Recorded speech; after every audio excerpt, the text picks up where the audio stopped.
Captain Lee Daeho stood on the bridge of the Terra Nova, watching the stars through the main screen. His ship moved quietly through space far from Earth. The communication officer turned to him with wide eyes. "Captain, we are getting a response to our message," she said. "It is not from Earth." Lee Daeho walked over to the communication station. 3 months ago, they had sent a simple greeting into space. "Hello, we are humans from Earth. We come in peace." They never expected anyone to answer. The message came in strange symbols that slowly changed into words they could understand. "Greetings, unknown species. We are the Galactic Federation. Please identify your world classification and species type." Dr. Park So-jin looked up from her science station. "Captain, this changes everything. We are not alone." On the other side of the galaxy, panic filled the Federation Council chambers. High Counselor Vextari, a tall being with silver skin and 4 arms, stared at the message display. "They call their world Earth," said Security Chief Quintella. "We need to find this planet in our records." The computer search took only moments. When the results appeared, the council chamber fell silent. Earth appeared on the screen with angry red warnings covering every surface. Class 12 Deathworld, read Counselor Veltani. Extreme weather, unstable geology, dangerous solar radiation, aggressive native species. How is this possible? No intelligent life can evolve on such a world. Quintella's tentacles twitched with fear. Perhaps they are lying about their origin world. No species could survive those conditions. But High Counselor Vexitari studied the message again. The mathematics, the physics, the star charts, everything pointed to the same impossible truth. An intelligent species had somehow developed on the most dangerous world in their database.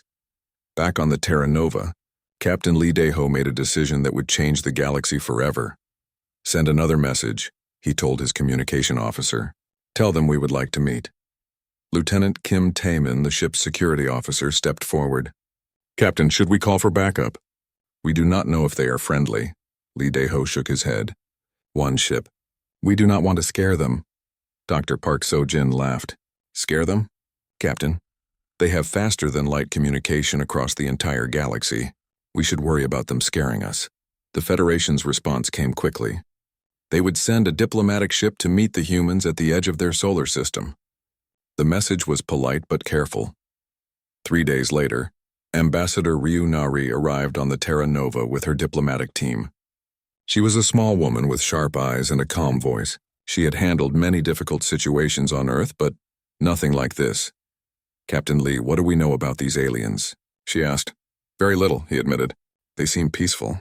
Their ship design shows no obvious weapons. Dr. Park thinks they might be more advanced than us." Dr. Park So-jin nodded. "Their technology is different from ours. More elegant, less sturdy. Their ship looks like it was built for perfect conditions." The Federation ship Harmony's voice was beautiful.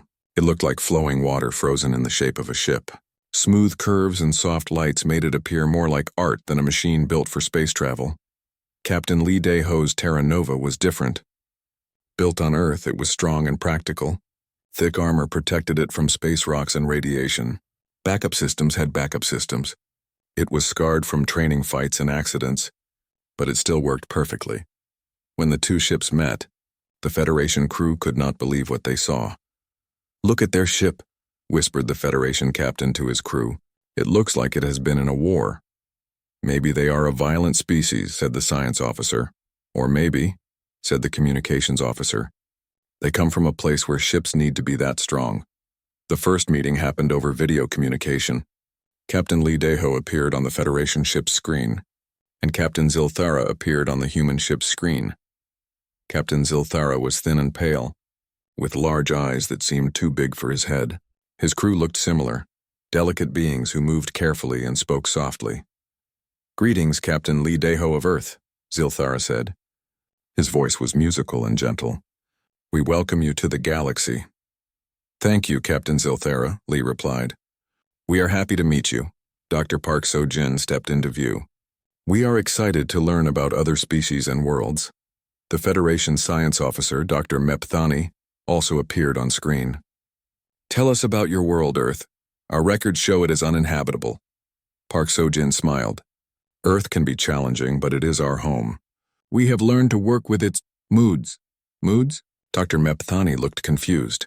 Weather changes, ground movements, things like that, Park explained. Nothing too serious. On the Federation ship, the crew exchanged worried looks. Weather changes? Ground movements? These phrases made no sense to beings who lived on worlds where the weather never changed and the ground never moved. Ambassador Ryu Nari joined the conversation. Perhaps we could meet in person. Cultural exchange is important for understanding. Captain Zilthera hesitated. Meeting unknown species was dangerous, but their ship seemed peaceful, and the Federation's mission was to welcome new civilizations. Yes, he agreed. A small group from each ship.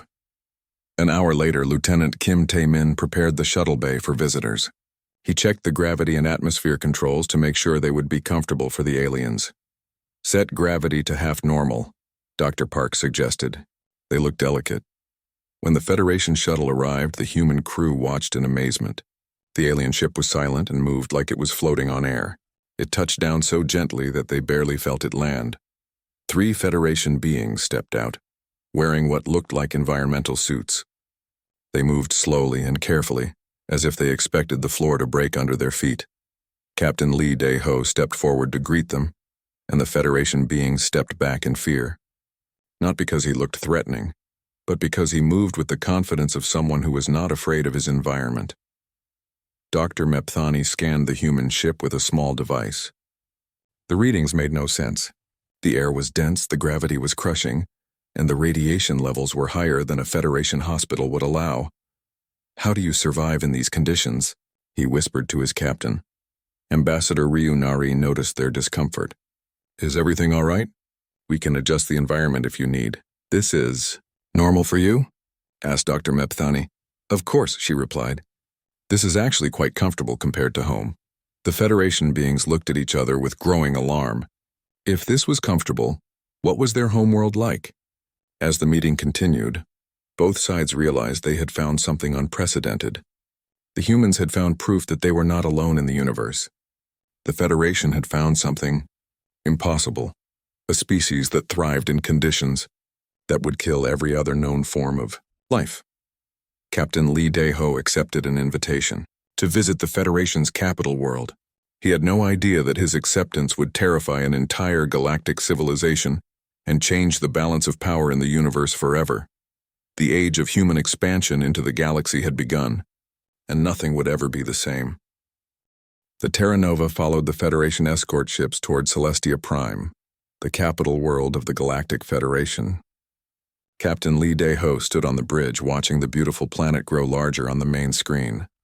It looks like a painting, Dr. Park Seo-jin said softly. So perfect. Celestia Prime was indeed perfect. Floating cities drifted through pink and gold clouds. Crystal towers reached toward a gentle sun that never seemed too bright or too dim. Everything was smooth and clean and safe. Ambassador Ryu Nari checked her diplomatic notes one more time. Remember, we represent all of humanity today. Let us make a good first impression. Lieutenant Kim Tae-min adjusted his uniform. He felt nervous, which was unusual for a former Special Forces soldier. Ma'am, what if we say or do something wrong? Just be yourself, Tae-min, she replied. Honesty is the best policy. The human shuttle landed at the main diplomatic center. When the doors opened, Kim Tae-min stepped out first to secure the area. It was his job to protect the diplomatic team. The Federation security team watched him move. In the light gravity of Celestia Prime, Kim Tae-min seemed to float with each step. What felt normal to him looked like superhuman grace to the watching aliens. Kim stopped and turned back toward the shuttle. As he did, his hand brushed against a security scanner. The device, built for the gentle touch of Federation species, crumpled under his fingers like paper. Alarms began to sound. Federation security guards rushed forward, their energy weapons drawn. They thought the humans were attacking their security systems. Wait, Ambassador Ryu Nari called out, raising her hands. It was an accident. Kim Tae-min looked down at the broken scanner in confusion. I barely touched it, he said. High Counselor Vextari arrived with his security detail. He was tall and elegant, with silver skin that gleamed in the soft light. Behind him came other council members, all moving carefully and speaking in quiet voices. Welcome to Celestia Prime, Vextari said, though his voice carried some worry. We are honored to meet the first representatives of Earth. The formal reception took place in the Grand Assembly Hall. The room was enormous. with walls made of what looked like living crystal. Soft music played in the background, and the temperature was perfectly controlled. Dr. Park So-jin tried to make conversation with the Federation scientists. "Your world is beautiful," she said. "Very peaceful." Dr. Mepthani, the Federation's chief xenobiologist, nodded. "Yes, we have worked for centuries to maintain perfect conditions. No storms, no earthquakes, no dangerous animals." "No storms?" Park looked surprised. "How do you handle weather changes?" "We do not have weather changes," Mepthani explained. "The climate is controlled by our atmospheric processors." Ambassador Ryu Nari was talking with the diplomatic staff about cultural exchange. "On Earth we enjoy many recreational activities," she said. "Sports, hiking, swimming in the ocean." "Ocean?" asked Councillor Veltani. "You mean the large water bodies? Are they not dangerous?" "Well, yes, they can be," Ryu admitted. "Storms, waves, sea creatures. But that is part of the fun." The Federation diplomats looked at each other with confusion. "Fun? Danger was fun? What kind of recreational activities do you enjoy?" Ryu asked. "We have meditation gardens," Veltani said proudly, "and quiet music appreciation. Sometimes we watch gentle light displays." During the medical examination, Dr. Park So-jin met with the Federation's top medical team. It was routine procedure for first contact with new species. Medic specialist Zephyros began the scan with confidence. He had examined thousands of species over his long career. But when the results appeared on his screen, he stared in disbelief. "This cannot be correct," he whispered. Dr. Park So-jin sat patiently on the examination table. "Is something wrong?" "Your bone density," Zephyros said slowly. "It is 3 times normal levels. Your muscle fibers are incredibly dense. Your cardiovascular system shows extreme efficiency." "Is that bad?" Park asked. "Bad? No, it is impossible," Zephyros replied. "These readings suggest your body is built for crushing gravity and extreme physical stress." Park laughed. "Well, Earth's gravity is pretty strong compared to here." Zephyros continued his examination. "Your immune system readings are beyond anything we have seen. You have antibodies for diseases that would kill most Federation species instantly." "Everyone on Earth has strong immune systems," Park explained. "We have to. There are many bacteria and viruses on our world." The medical team exchanged worried glances. Bacteria and viruses? Their worlds were carefully sterilized to prevent such things. "Tell me about your diet," requested Dr. Thaisara, the nutrition specialist. "We eat many different things," Park said. "Fruits, vegetables, meat, grains. Oh, and we drink alcohol sometimes for fun." "Alcohol?" Thaisara's tentacles writhed with shock. "You consume ethanol willingly?" "Sure, in small amounts. Beer, wine, that sort of thing." "But ethanol is a poison," Thaisara said. "It would cause immediate organ failure in most species." Park shrugged. "It makes humans feel relaxed and social. Most of us handle it fine." The medical team huddled together, speaking in rapid, worried whispers. A species that drank poison for pleasure? This was beyond their understanding. In the main council chamber, High Councillor Vexitari called an emergency session. The other council members arrived quickly, all carrying reports about the humans. "The security analysis is troubling," reported Security Chief Quintella. "Their casual movements show strength levels that exceed our most powerful species. One of them accidentally destroyed our equipment with a gentle touch." Councillor Veltani added her concerns. "Their cultural practices include deliberately seeking danger for entertainment. They swim in uncontrolled water bodies with predatory creatures." "The medical reports are the most alarming," said Medic Zephyros. "Their biology suggests adaptation to extreme survival conditions. They consume substances that would be lethal to us." High Councillor Vextari processed this information carefully. "Are they a threat to galactic peace?" "I do not believe they intend harm," said Captain Zilthara. "They seem genuinely friendly, but their capabilities are far beyond anything in our database. We must learn more about their homeworld." Vexitari decided. If they are this adapted to survival, what kind of world created them? Security Chief Quintella's skin changed from pale blue to deep purple, a sign of great stress. "Sir, their world is classified as impossible for life. If they evolved there, then everything we know about habitability is wrong." Meanwhile, back in the diplomatic quarters, the human team was having their own discussion. "Did you see how they reacted when I mentioned mountain climbing?" Ambassador Ryu asked. Lieutenant Kim Tae-min nodded. "They looked terrified. And I still do not understand why they were so worried about the broken scanner. Dr. Park So-jin was reviewing her medical exam results. Their doctor seemed shocked by everything about human biology. Apparently, we are much stronger and more resistant to disease than they expected. Captain Lee Dae-ho joined the discussion. I think we need to be more careful about what we tell them. They seem frightened by things we consider normal. But we cannot lie to them, Ryu pointed out. Honest diplomacy requires truth, I agree, Lee said. But maybe we should explain things more slowly, help them understand gradually. That night, High Counselor Vexitari made a decision that would change everything. He called Captain Zilthara to his private office. Captain, I need you to organize a covert research mission, he said quietly. Sir, we need to see Earth for ourselves. We need to understand what kind of world produces beings like this. Captain Zilthara's large eyes grew even larger. Sir, Earth is classified as a Class 12 death world. No Federation ship has ever approached such a dangerous planet. I know the risks, Vextari replied. But if we are to share the galaxy with these humans, we must understand them. And to understand them, we must see where they come from. The next morning, Ambassador Ryunari woke to find a message waiting for her. The Federation Council had accepted humanity's proposal for cultural exchange and mutual cooperation. She smiled as she read the formal document. Humanity had taken its first step into the galactic community.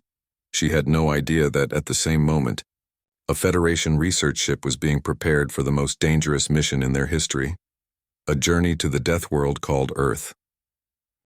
The Federation research ship, Careful Observer, moved slowly toward Earth's solar system. Captain Zilthara commanded the mission, but every crew member knew this violated every safety rule they had ever learned. Radiation levels increasing, reported the science officer. The local star is much more active than our models predicted. Dr. Mepthani checked his instruments nervously. How do the humans survive such radiation? Our ship's shields are already at maximum power. Through the view screen, Earth appeared as a blue and white marble spinning in space. It looked beautiful from a distance, but their sensors told a different story. Massive storm systems covering 30% of the surface, reported the weather specialist. Electromagnetic activity that would disable most Federation technology. The Careful Observer moved into Earth's outer atmosphere using advanced stealth technology.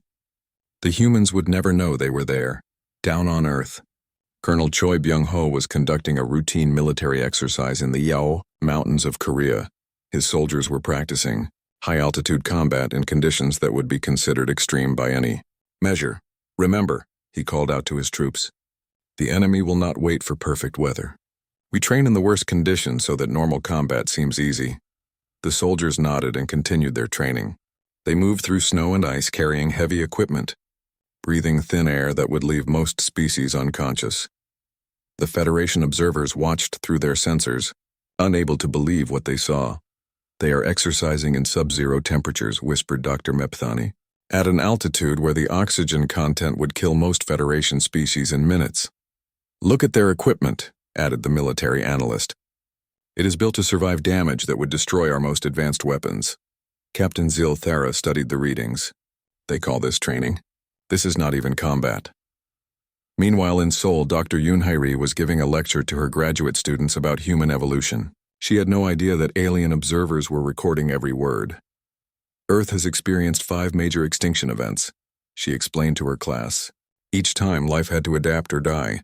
Humans are the result of millions of years of constant environmental pressure. She showed brain scans on the large screen. The human brain processes threat assessment constantly. We can identify and respond to dozens of potential dangers simultaneously, even while sleeping. One student raised her hand. Professor, how does this compare to other species? Most successful species on Earth specialize, Yoon replied.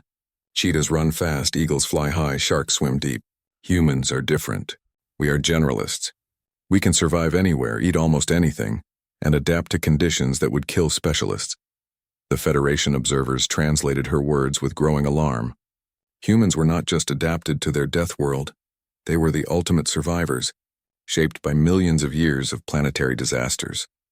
In the orbital shipyards above Earth, Engineering Chief Kang Subin was inspecting the construction of humanity's newest deep space vessel. The New Horizon was designed for long-range exploration into unknown space. Remember, she told her construction team, this ship might face anything out there. Solar flares, asteroid impacts, hostile environments we cannot imagine. Build it to survive the impossible. The Federation military analyst watched the construction process with fascination and horror.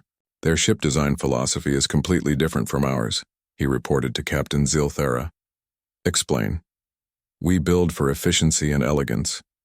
They build for survival. Look at their hull thickness. It could survive a direct impact from a small asteroid. Their backup systems have backup systems. Dr. Mepethani was studying the ship's weapons. These are not weapons designed for war against other ships. They are tools designed to clear obstacles. Asteroids, debris fields, hostile environments. Tools? Asked the analyst. To them, space itself is the enemy. Their ships are not built to fight other ships. They are built to fight the universe itself. The Federation. Observers moved to different locations around Earth. Each new discovery added to their growing understanding and terror. In the Pacific Ocean, they watched human children playing on beaches where the waves were larger than Federation buildings.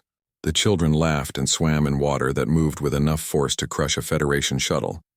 In Japan, they observed humans living calmly on islands that sat on top of active volcanic zones. The ground shook regularly and the humans simply built their buildings to move with the earthquakes.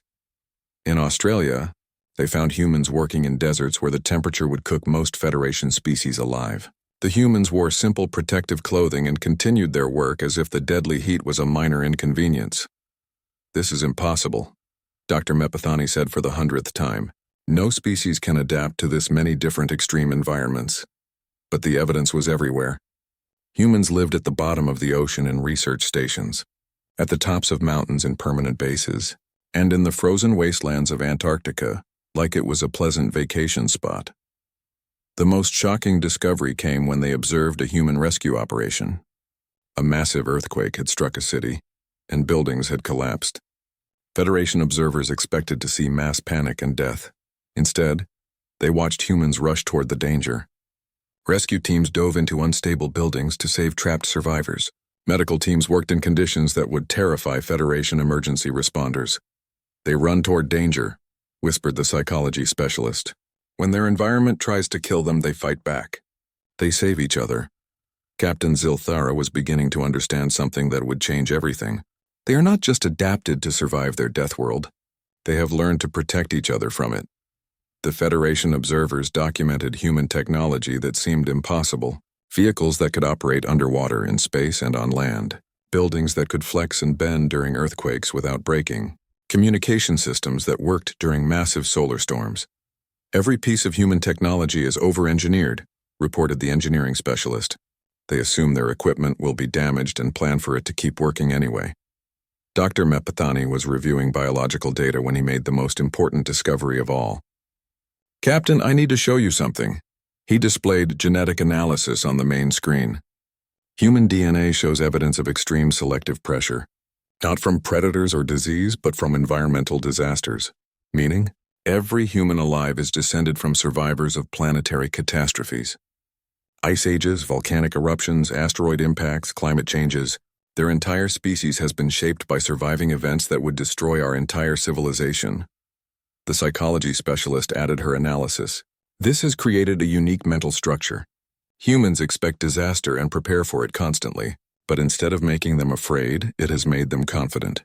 They know they can survive anything.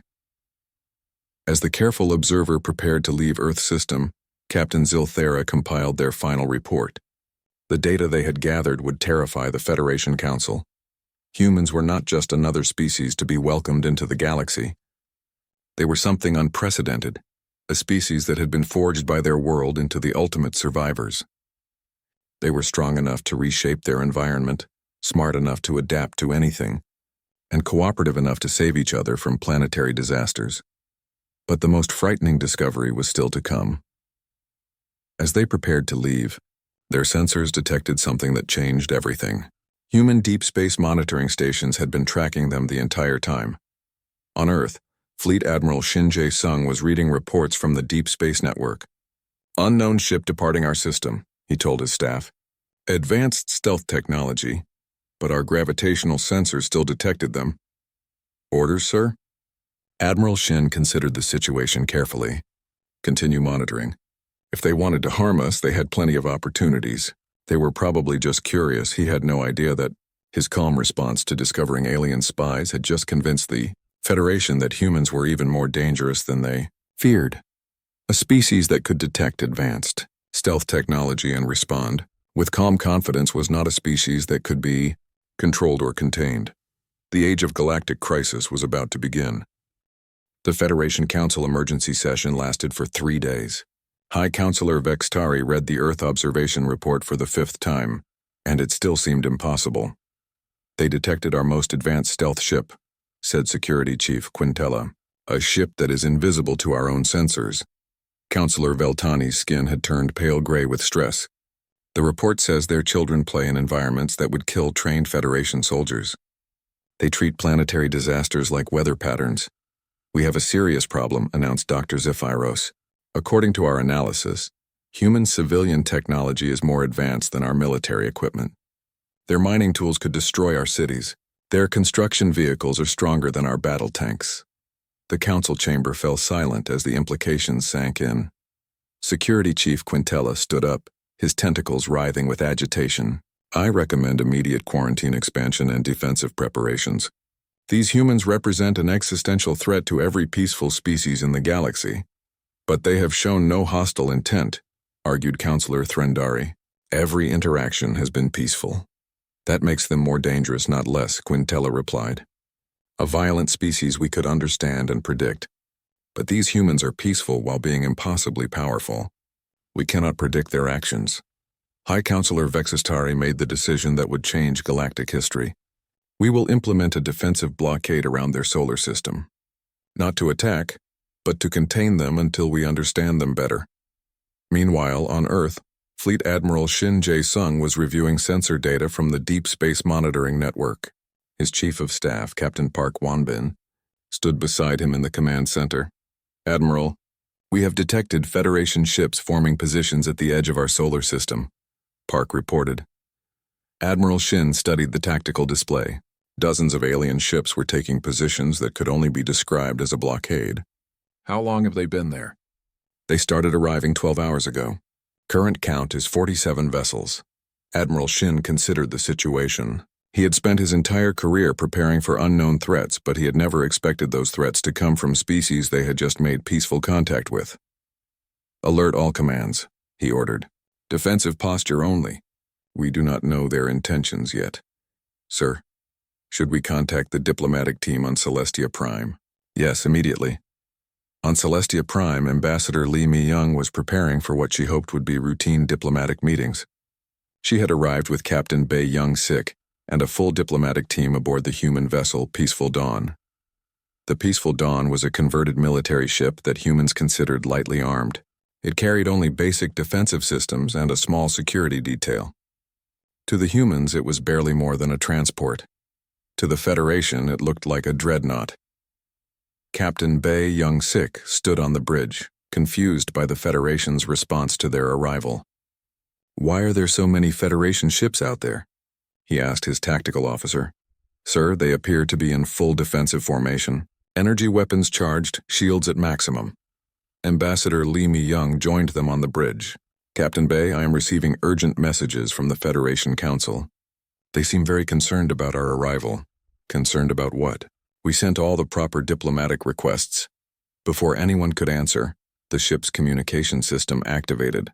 High Counselor Vexistari appeared on the main screen, flanked by Federation security officers.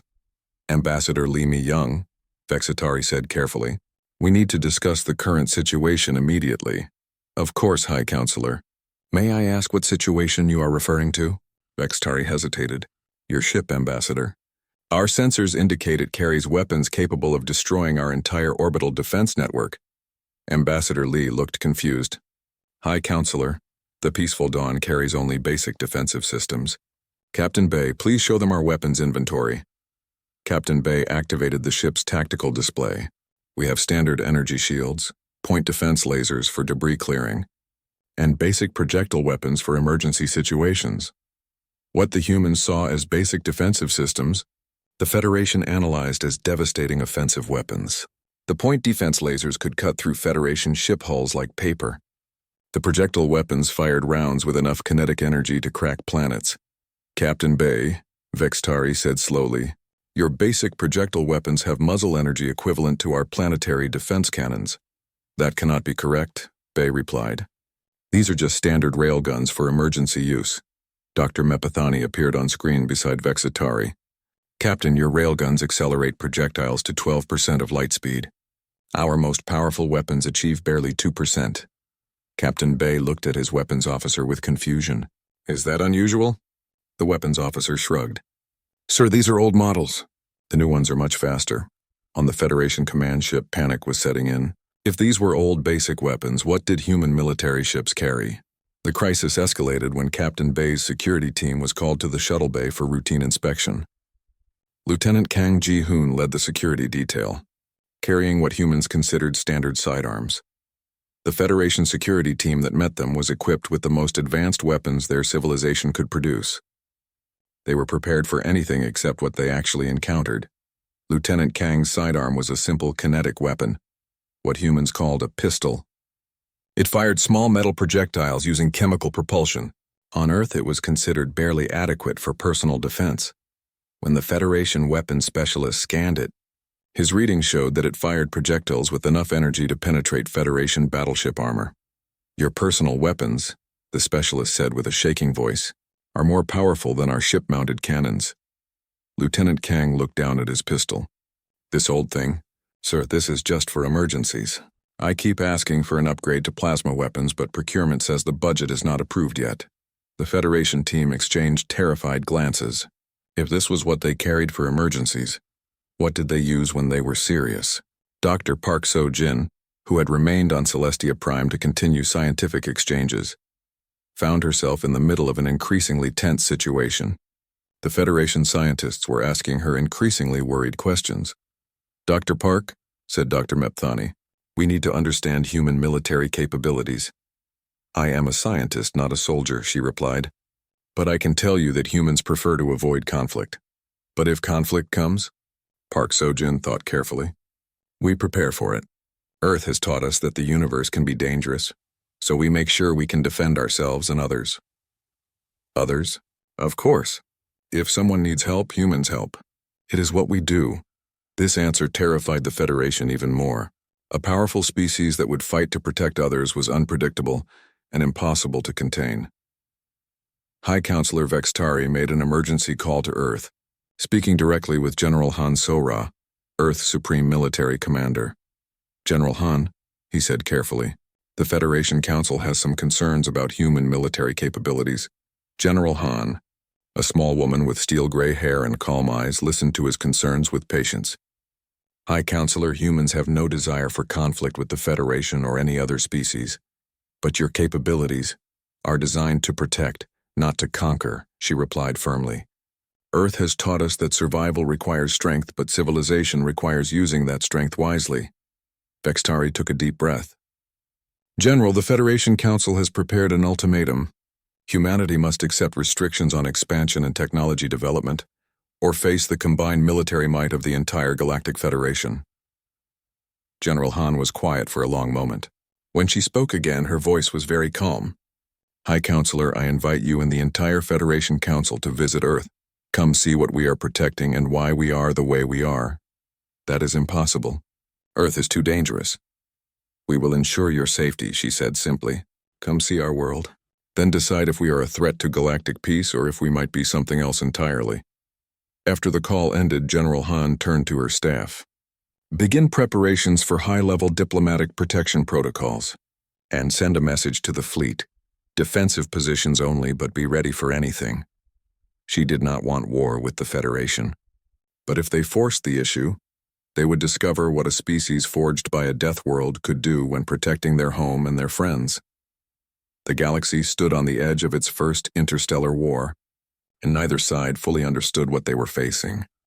General Han Sora stood in the command center of Earth Defense Headquarters, watching the tactical display show Federation ships surrounding Earth's solar system.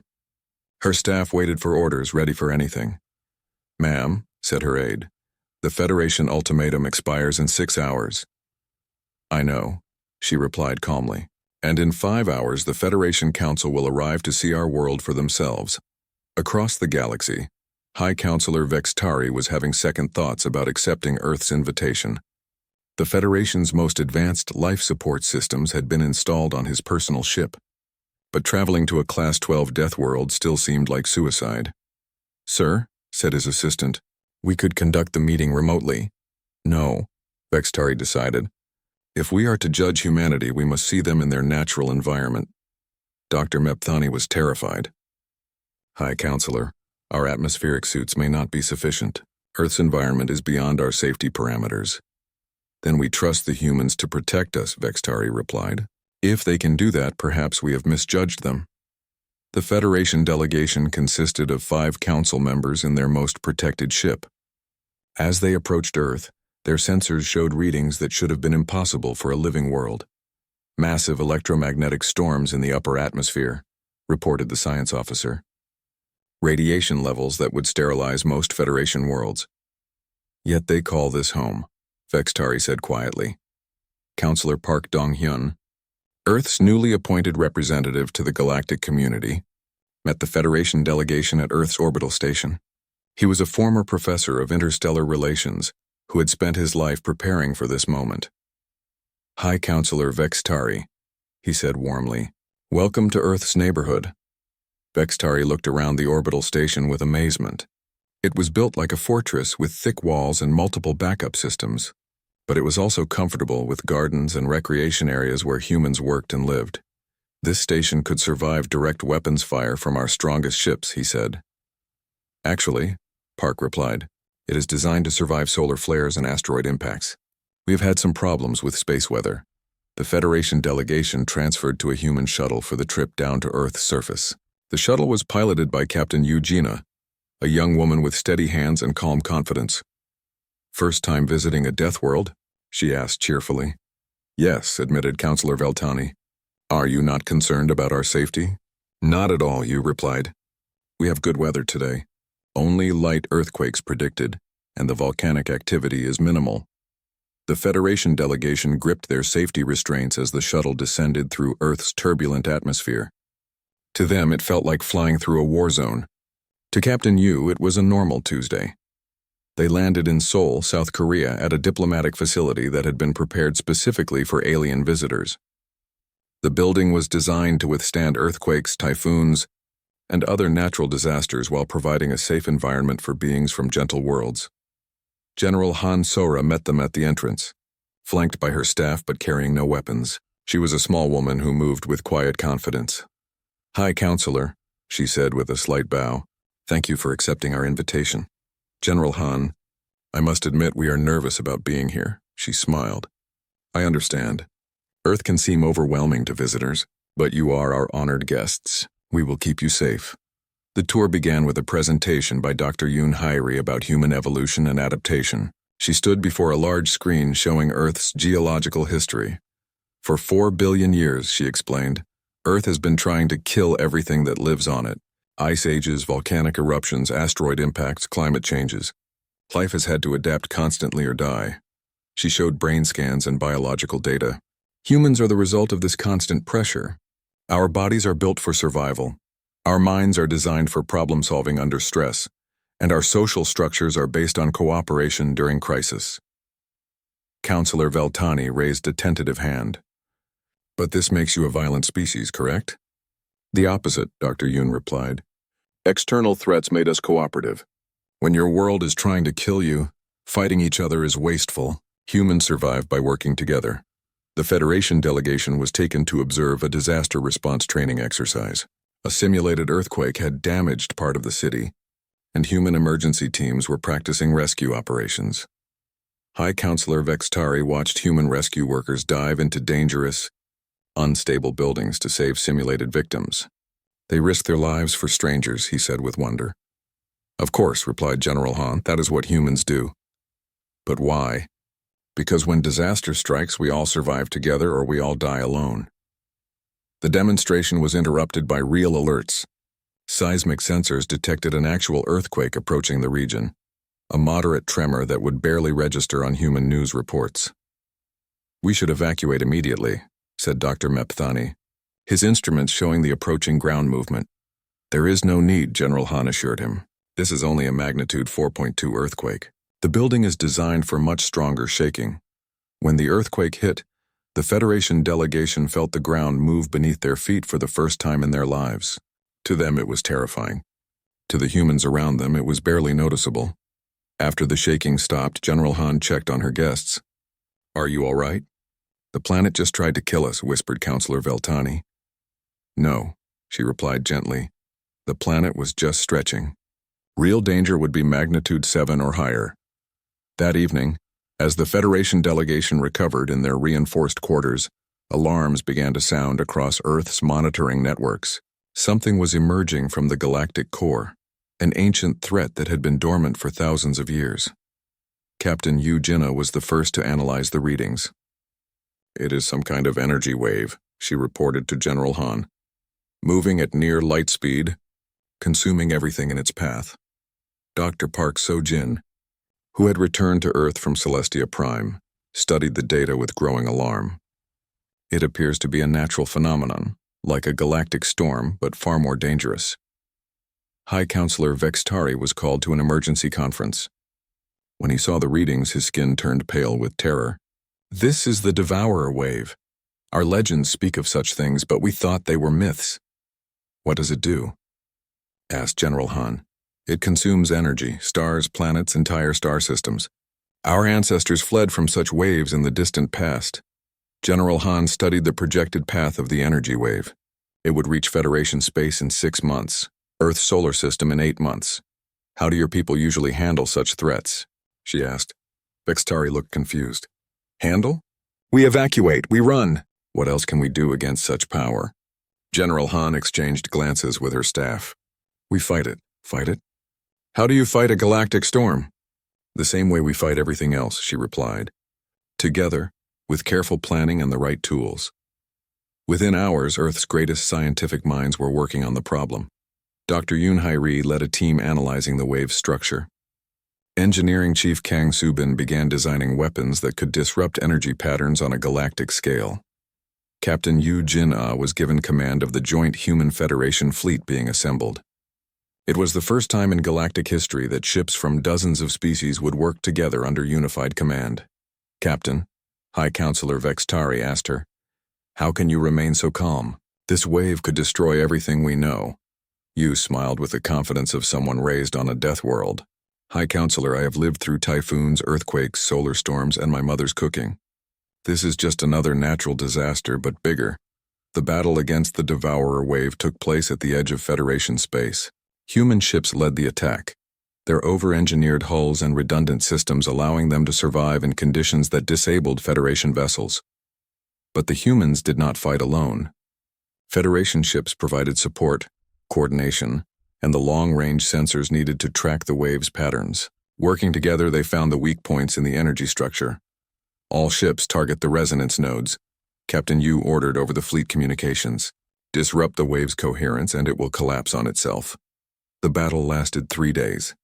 Human ships absorbed incredible damage but kept fighting. Federation crews, inspired by human courage, pushed their technology beyond safe limits to support the attack. When the wave finally collapsed into harmless energy, the galaxy was forever changed.